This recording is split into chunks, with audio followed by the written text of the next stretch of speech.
Imagine an AI that doesn't just answer your questions, but actually works on its own to achieve your goals while you focus on other things. That's the big promise of autonomous AI agents. And today, we're going to break down exactly how these systems are starting to change the way we get work done.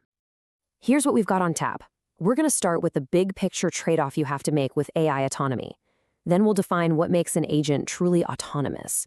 We'll take a quick tour of the tools out there, and then get into what it actually takes to build one for yourself. All right, let's dive right in by tackling the one thing everyone grapples with when it comes to this tech. It's that constant push and pull between the promise of hands-off automation and the practical reality of letting an AI take the wheel. This is the fundamental question, isn't it? Every single leader has to ask this. See, the more freedom you give an AI to solve problems creatively, well, the less direct control you have over its methods. And that creates this really critical trade-off between efficiency and predictability that we've got to understand.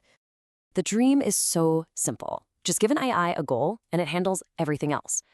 But the reality is, large language models can interpret our goals in, well, some pretty unexpected ways. Maybe it chooses a supplier that's way over budget, or sends a marketing email that's just a little bit off-brand. And that creates that core trade-off. How much independence can you actually grant an AI versus the oversight you need to maintain? So what really separates a simple chatbot that just follows a script from a truly autonomous agent? It all boils down to one key idea: the ability to plan, adapt, and act on its own without needing step-by-step instructions from you. Right here, the key phrase is minimal human supervision. Think about it this way. With a traditional chatbot, you give it a script. But with an autonomous agent, you can just say, increase customer retention by 15%.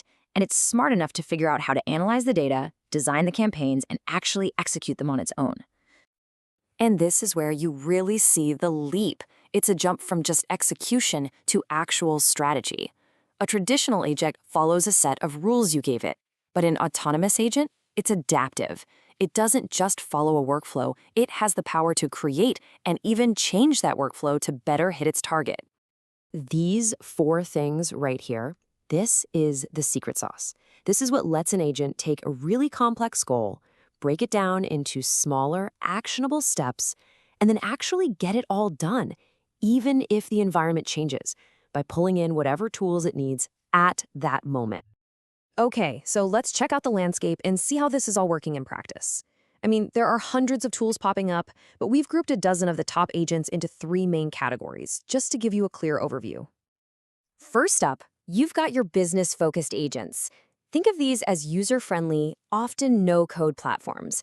They're designed so that pretty much anyone can quickly start automating workflows for things like sales, lead gen, and customer service.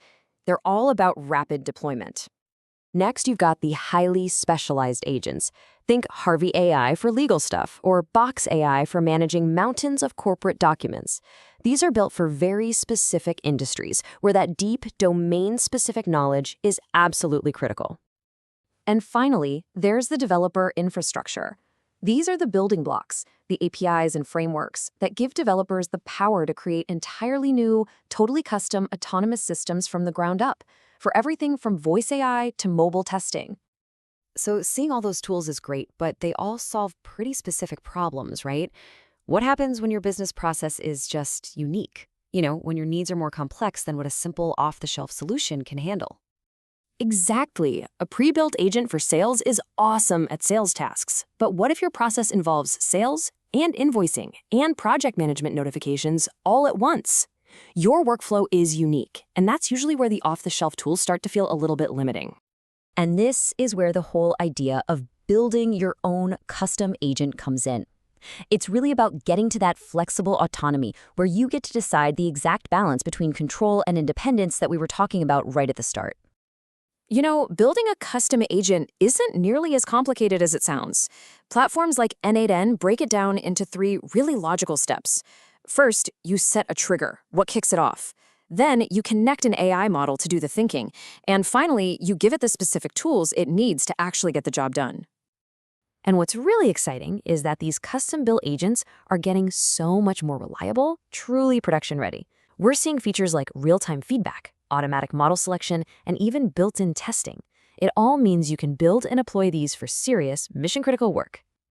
Okay, We've covered a ton of ground here: the core trade off, the different types of agents out there, and the incredible power of building your own. So, what's the big takeaway from all of this? Well, the reality is most businesses are probably going to start with some of these specialized, pre built tools to solve an immediate problem. But as your needs grow and your processes get more sophisticated, you'll find that the moment for building a custom solution arrives a lot faster than you might think. So, this is really the final question to think about. As AI agents become standard, the advantage isn't going to come from just using them. The real edge will belong to those who can architect them, who can craft intelligent systems that perfectly mirror and enhance their own unique way of doing business. The choice is shifting from simply adopting technology to actually designing it. So which one will you be? A user or an architect?